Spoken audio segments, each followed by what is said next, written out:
इंदौर में छात्रों के द्वारा चलाए जा रहे भंवरकुआ में प्रदर्शन में तमाम राजनीतिक पार्टियों के साथ ही कई संगठनों का समर्थन मिलता नजर आ रहा है। इसी के तहत पूर्व मुख्यमंत्री दिग्विजय सिंह ने भी छात्रों के बीच पहुंचकर अपनी बात रखी, जिसमें उन्होंने पेपर लीक मामले में छात्रों का जमकर समर्थन किया। और व्यापार किस तरह का? पेपर लीक से, और पेपर लीक के बाद जो झूठे लोगों को प्रॉक्सी से बिठा दिया जाता है,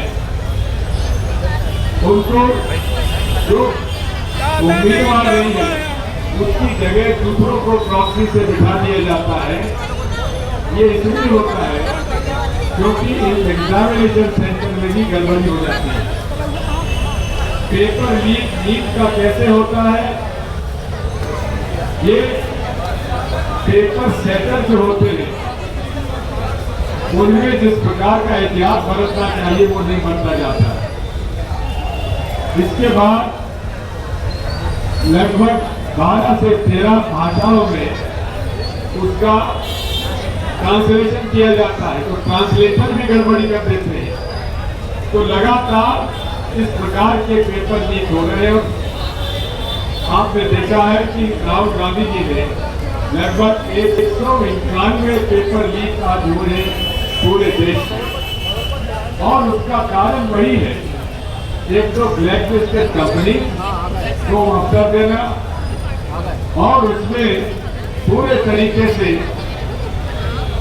लोगों को एक ठेके पे उठाई हुई जो व्यवस्था है उस पर। क्या कारण है कि नेशनल टेस्टिंग एजेंसी जो कि साल में 400-450 करोड़ हमारे समिति के सामने आकर बताया कि उन्होंने 400 करोड़ का उनको मुनाफा हुआ है। ये 400 करोड़ का मुनाफे का क्या उपयोग है? क्यों नहीं इसके बारे में हमें चोरी को पकड़ा जाता है? क्योंकि इसमें सारे वो लोग शामिल हैं जो कि व्यवसाय करते हैं।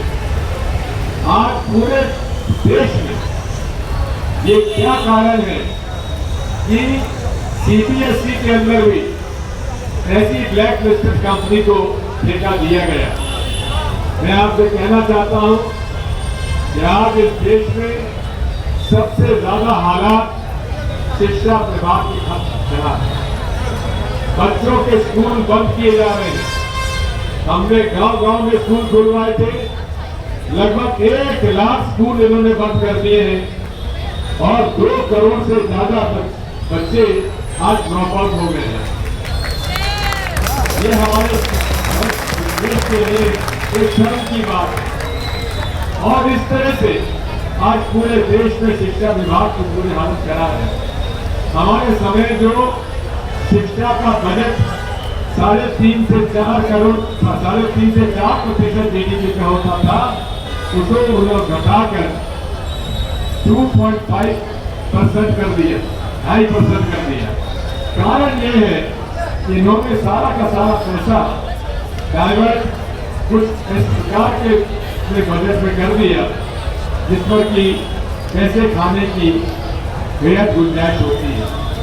आज पूरे देश में खूब खाओ, खूब खिलाओ और पकड़े जाओगे तो हम तुम्हें बचाने के लिए खड़े हुए हैं।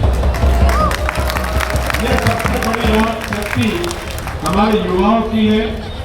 हमें इस बात की प्रसन्नता है कि हमारे युवा आज सामने आ रहे हैं। भविष्य आपका है।